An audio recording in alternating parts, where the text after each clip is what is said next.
আসসালামু আলাইকুম। একটা মসলিন ওয়ান পিসে কাজ করছি।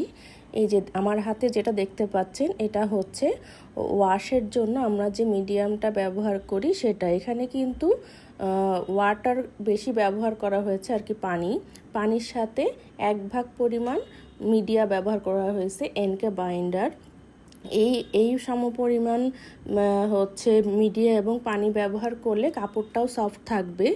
আর এই যে ওয়াশের কাজটা কিন্তু সবসময় প্রথমে ফ্লোরাল কাজটা করে সেটাকে শুকিয়ে ফেলার পরে তারপরে ব্যাকগ্রাউন্ডে এই পেইন্টটা করতে হয়। তাছাড়া কিন্তু ফ্লাওয়ারের কালারগুলা এই যে ব্যাকগ্রাউন্ড কালারের সাথে মিশে যেতে পারে। অনেকেই হয়তো জানেন না, আবার অনেকেই জানেন।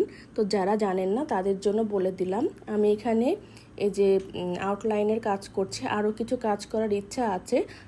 ফেব্রিকের উপরে পার্ল বা স্টোনের কাজ করতে গেলে ফেব্রিক গ্লু ব্যবহার করতে হয়। এই ওয়ান পিসটাতে বলেছিলাম আরও কিছু কাজ বাকি আছে।